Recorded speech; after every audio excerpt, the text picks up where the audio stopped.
Hi, this is Dawn Takis, and I'm coming to you from downtown Pittsburgh. This podcast is The Point. It is designed to help you with your wedding planning, the good, the bad, and the ugly. And today I have a bride with me that was married in September of 2023, and she had a unfortunate experience with a photographer. And so we're going to talk to Arydann. I'm going to welcome her to the show, and we're going to hear her story and how that unfolded. Arydann, thank you so much for coming to the show. Hi, happy to be here. Happy to share.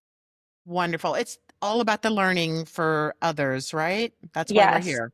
yes. So tell me a little bit about your story. First of all, tell me something good. Tell me about your love. Yeah, so I met my husband. We were friends in high school. He was 2 years younger than me. So at the time, I wasn't into younger boys. And so after we graduated, we went our separate ways and then we reconnected. I ran into him and I wasn't doing anything that night. He was having a fire and it took off since then. And we've been together for a total of 10 years. And so a fire started that night. It did a literal fire and then a fire within.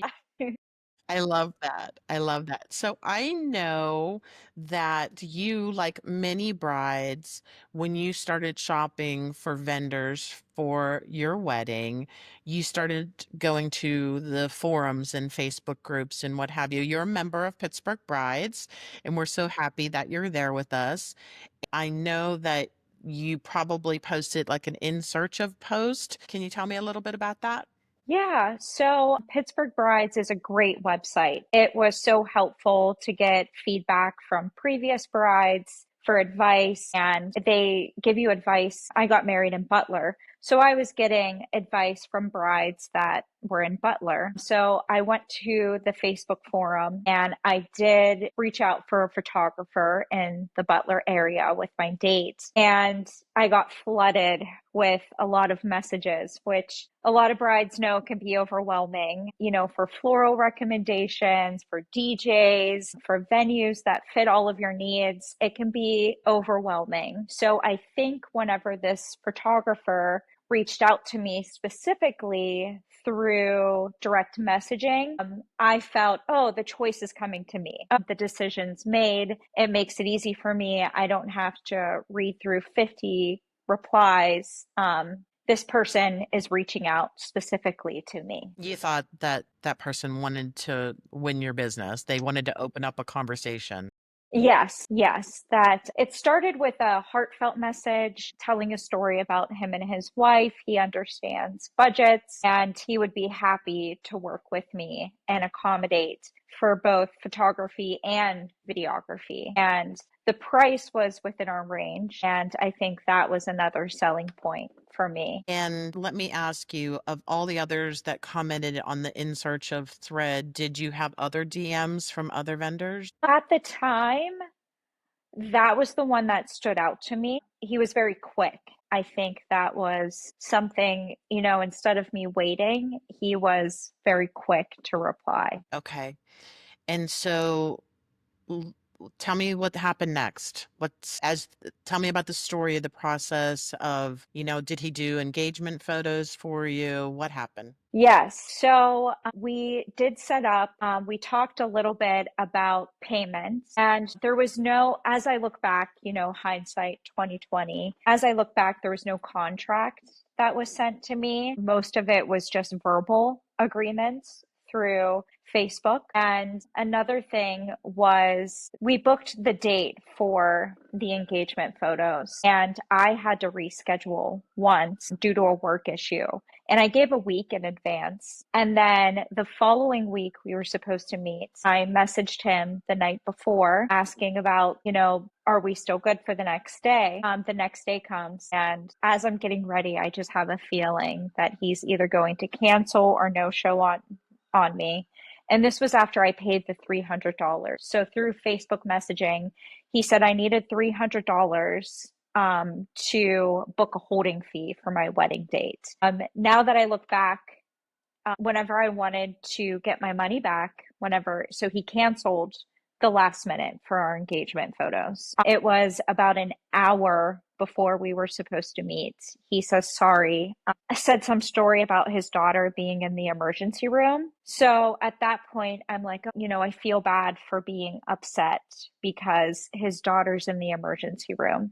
Little did I know that those excuses were going to be a reoccurrence during our interactions together. There was more instances to come, but the timeline, whenever he first Facebook messaged me, I did what most brides would do is I asked for a website, and he said his domain got bought out because of COVID. So I'm like, oh yeah, that's understandable.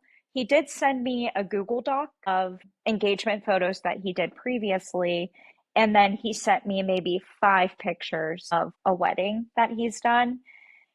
And in my gut, I felt like something was wrong then. So whenever he canceled the engagement photos, I went full bridezilla. I was calm the whole wedding, but then that moment I canceled his Venmo. I got his Venmo actually shut down because I asked for a refund and he kept telling me no. He was very adamant that I should be forgiving. And I just felt, that's odd. This is a business that he's running, and he's kind of blaming me for being upset. He even mentioned at one point, he said, "You got to cancel once. I should get a chance too." Yeah, I read that. I read that in the images that she shared with me, and it doesn't work like that. There's a higher standard that applies for professionals. And, unfortunately, this situation, just so many red flags. But, when something goes wrong with a professional in their lives, and we're people, things Right, can and will go wrong. We're going to have a car accident. We're going to have a family emergency, or I remember being on site and my mother a life alert went off, and I had to deal with that right in the middle of an event for 500 people. But it's how you handle it that is the line between the professional, the amateur, and maybe even don't even want to say less than amateur, just not on the same playing field. And that's about communication. And I have to go to the hospital. My daughter's sick. I am sorry. I am not going to be able to make it. Let me see if I can find another photographer for you. Or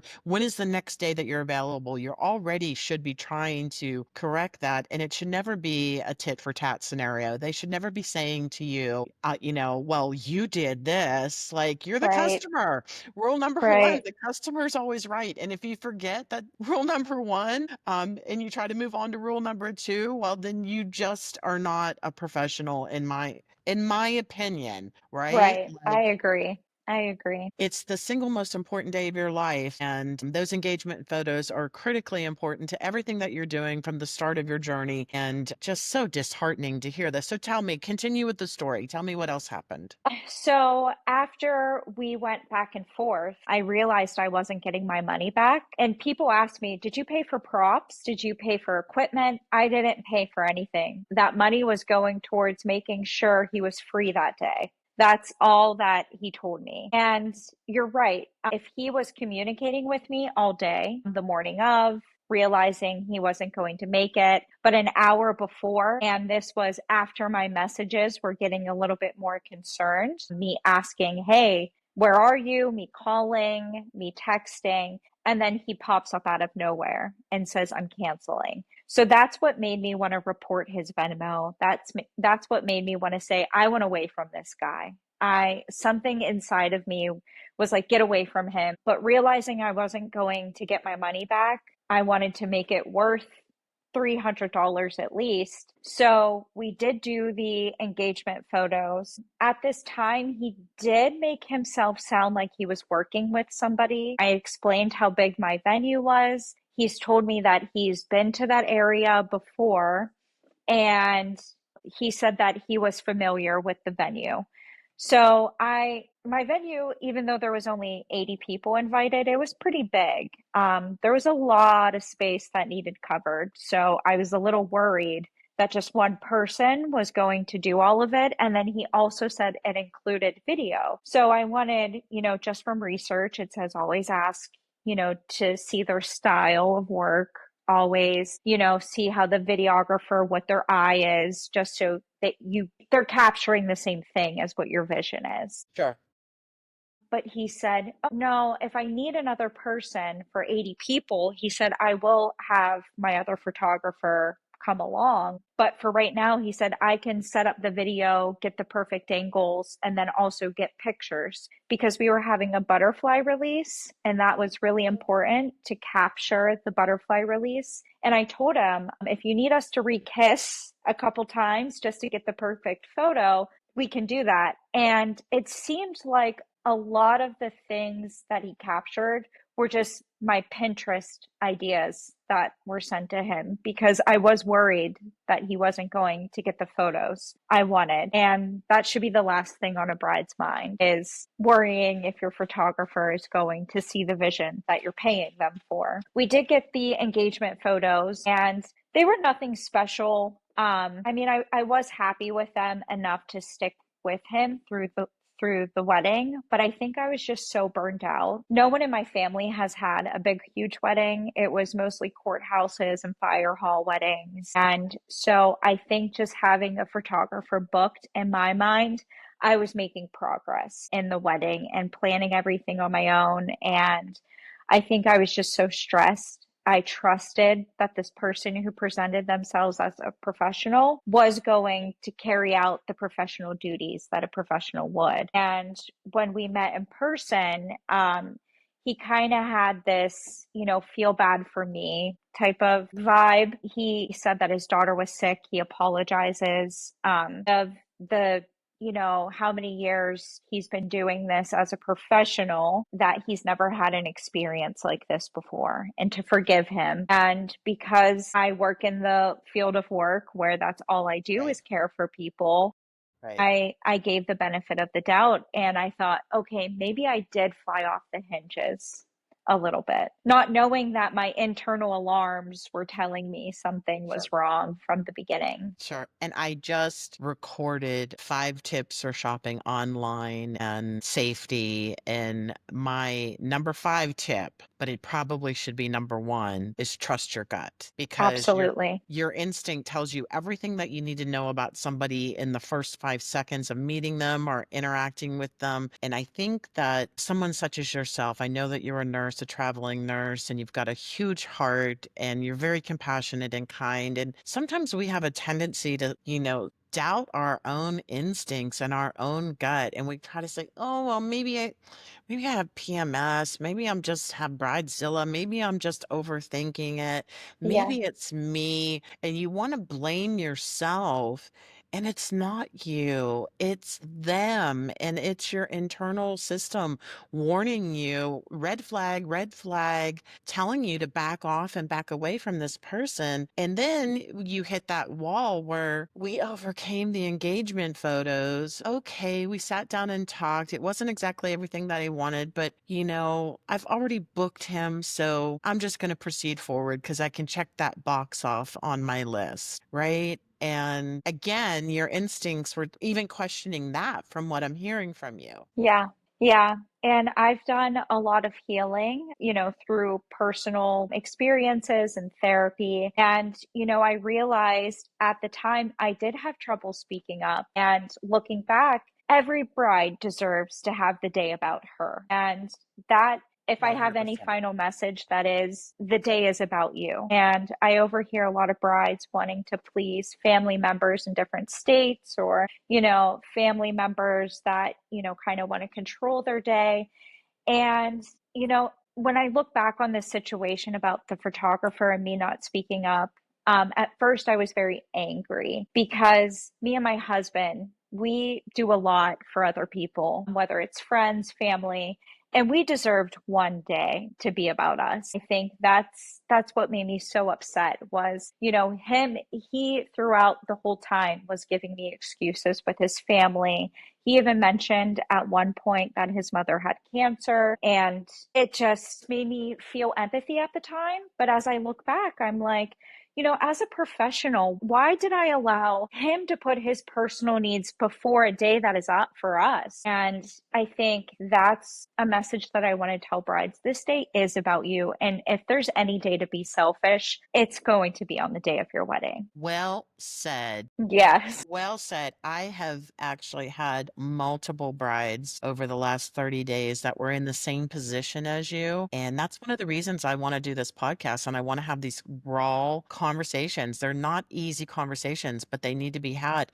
I've had two brides just in the last 30 days, not particularly any vendor like on our website or anything, but just a vendor that took their money and then is ghosting them and they're MIA in the wind. And the bride is like, I don't know what to do. They like the person, they want to use the person, they want to use the talent. And I'm like, how much stress do you want to have on your wedding day? At Right. some point, you have to own it and you have to say, I'm accountable. I'm going to make a decision, even if it costs me money. I don't want this stress on my wedding day. And I Yes. think that because you're a kind and compassionate person, because you're a nurse, and thank you for being a nurse. I love nurses. They're Thank my you. heroes. A nurse saved my mom's life and gave me 8 more months with my mom than I should have had. So I'm a big fan of nurses. We're actually going to be Thank you. doing something really special for the nursing community this month, and we'll talk more about that when I see you next week. I'm Yeah. really super excited. I want to bring you in on that. Again, like when you feel it and you know it, you need to trust it and don't let somebody talk you out of it. Don't let somebody second guess. And I like what you said too about family, because I know a bride that the family chose the photographer and that was a hot mess. She didn't get anything that she wanted. So, no, again, it's your day. Let One day out of your whole life, you know. one day. You deserve that day. Everyone deserves that day. And you've been dreaming about it since you were a little girl. So don't be held prisoner by anyone else's, mandate of what they want. And don't let, a vendor, whether it's a photographer or a makeup artist or whomever, tell you what you want or what you need for your day or how that's going to unfold. I'm seeing a lot of that too. And that's very disturbing to me, Yeah. especially when you're working with like a makeup artist and I'm not comfortable with this. I had a wedding last summer. The poor bride had to have all of her makeup removed and then have her girlfriend redo it for her because the makeup artist wasn't paying attention. I mean, at the end of the day, you're the boss. You sign the check. Yes, yes, yes, yes, and that's exactly what made me even more flustered as I looked back on it. It was I'm paying you. This was my hard-earned money, and me and my husband did not receive a lot of help from family. So it took a while for us to save for this day. You know, no one should take that shine from you. I always like to say screw politeness in moments where if I'm going to be out $300, then I'm going to be out of it because it could have saved me lots of frustration, missed memories that weren't captured because I wanted to be polite and I wanted to be nice. And it's the one time where, like you said, And you had some validation from, didn't you say he was listed on another website? yes, yes. So he was listed on a web page that was recommended from my vendor. So I thought I was getting the same style of pictures for less than half the price. So there were things that were pulling me in two different directions. This photographer end up doing your wedding? He did show up, but Oh there my gosh. were, yes, thank goodness, but there were multiple areas of our venue that were missing. I made pallets going down our walkway. He completely missed the walkway in general. I made three separate pallets of the years that me and my husband have been together. So the first one was we were teenagers. The second palette was, our early 20s. And then now we're finally recent getting married and our dog and our house. And he'd got no photos of that. We had a little hut when you first walked in that had a little phone. You can leave a phone message as our guest book.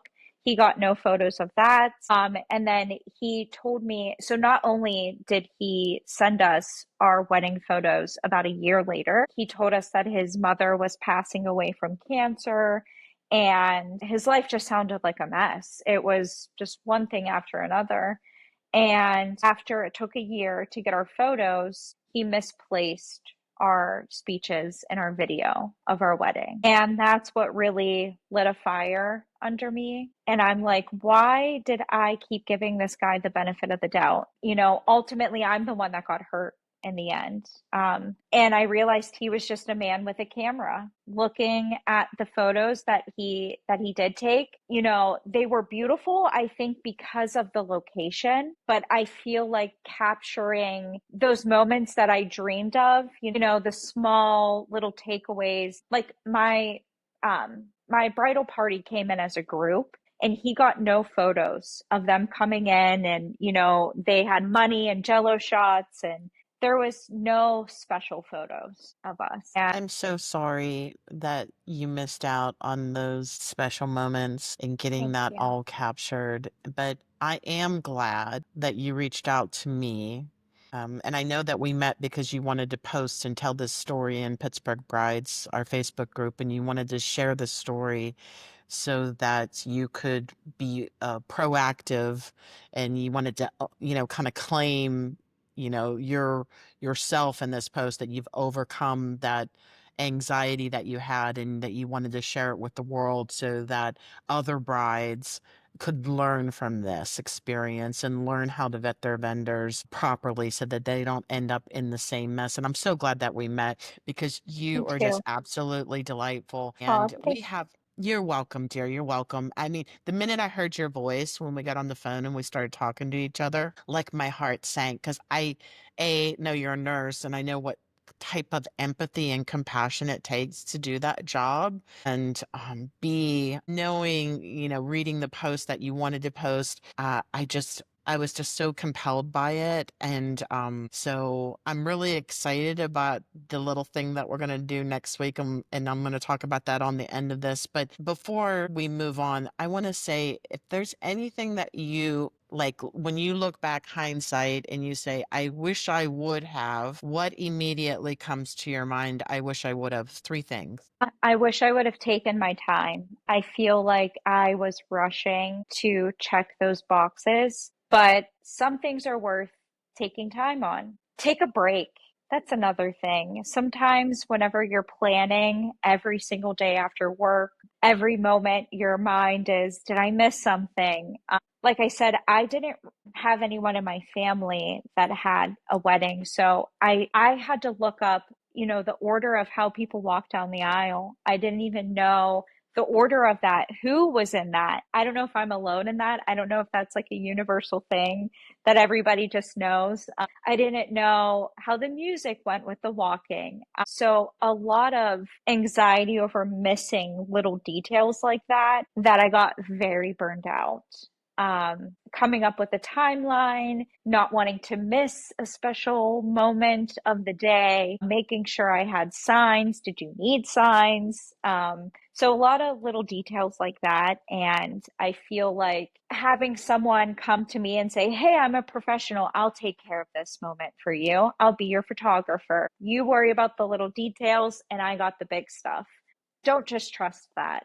See their work, look at their Facebook, look at their reviews, and don't worry about being polite. It's your day. So if you want to say screw off and I don't want to work with you, it's your vision, it's your day. And if you get engagement photos and you're like, hey, I don't like this style, how they're capturing these photos, fix it before it's too late, because you can always, say you don't like something, but then if you don't speak up, you're going to get those photos back and be even more regretful that you knew that this wasn't the style of photos that you wanted, but you still wanted to be polite, and now you're stuck with photos that you're not really happy with. And you deserve, for all the money that you're putting into this and all the stress that you're putting into this, you deserve a day all about you and your husband and your loved one. Unequivocally, yes, yes, yes.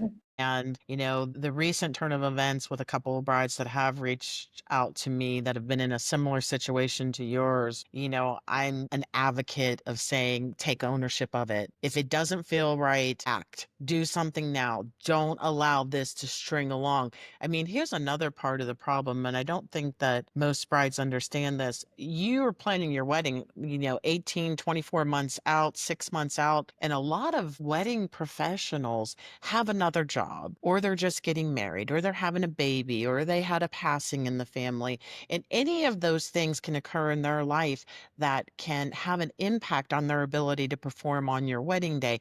And it is so critically important that you get real, raw reviews from them, from couples with whom they've worked with over this year, recently. Because if you don't have that information, you may be getting information that's inaccurate or unauthentic, or, I don't want to say disingenuous. The fact of the matter is that you're only as good as your last performance. It's almost like show business. And you could have been good 2 years ago and you were a great photographer back then, but now you have a drinking problem. Or, there could Right. be a million reasons. And I tell my staff this all the time. I was like, every day, every event, we always bring it. We bring our A game, because we are only as good as our last performance. And I would hope that every professional in this field would live up to that standard. Sadly, that's not the case. I am so sad that this happened to you, but we are doing this thing, and I know you're already enrolled. So I'm going to go into the happy part of this podcast. Yes. So we want to do what we're going to call the redo of the I do photos. And I have some amazing photographers that are stepping up to assist us with this. And every month we are going to choose a bride, a graduated bride that supports our community, that helps other brides. And we want to thank them by bringing them to the office, getting their hair and their makeup done, putting them back in that dress, and getting them Yes. back on set and getting some photos. And you're going to be one of our first ones. And I'm so excited. So exciting. So excited. And you're just so gorgeous. You have these amazing cheekbones Oh, and such a beautiful face. And thank I'm so you. excited for this. I'm so excited. And I know that you I'm like so grateful. natural. Thank you for that. Thank you for that. No, it's what I want to do this because, these graduated brides in this group are equally important as these and the new brides that are coming in, because Wonder if I this can. conversation you're having today is helping future brides. Yes. Like And you. that's all I care about is helping future brides make the decisions to speak up, to claim their space. I feel like, sometimes as women, it's hard for us to claim space because we feel like, do I belong here? I don't want to come off as a B word or a bridezilla. That can be another B word. And you never want to be that girl. But then ultimately, you have to. It's your day and you deserve, not to be rude about it, but if something isn't the way you want or the makeup isn't the way you want, speak up, because everyone should be treating you as you're the special princess turning into a queen, and, making your day feel as special as what it is. It shouldn't be just another wedding, and it shouldn't be a cash grab. It should be celebrating the unity of two. And honestly, if you're in this business and you don't understand that, maybe you should find another field. Maybe it's not for you, because this is not a redo kind of thing. It's a one and done. And, Yes, you should be performing a 10 out of a 10 every event. And the communication is the key. Where I see this failed for you was the communication. And I encourage all the brides, please don't use Facebook. Please don't use DMing or text messaging. I know that's how this younger generation, they love to communicate with each other, but it lacks transparency. If you had taken you're this right. entire conversation with this photographer to email, you would have had an entire script of everything that was said, all the expectations that you had, what he was going to deliver, he or she was going to deliver. And, it all would have been there. And you can't delete that. You can't manipulate it. You can't change it. It is the smartest way for you to act whenever you're ready to proceed forward with a vendor. And I'm going to close with that. Make sure that you take your conversations to email. Arydann, Thank you so much for being with me today. I really enjoyed Yes. getting to know you. I'm sorry we had some tech issues. I'm kind of new at this So podcast thing, but I'm so happy that you were here. I'm so grateful to have this conversation and hopefully help some future brides out there. Wonderful. And hopefully I'll be able to throw some pictures in from the redo of the I do on the end of Yes. this. Yes, Amazing. that would be Okay. beautiful.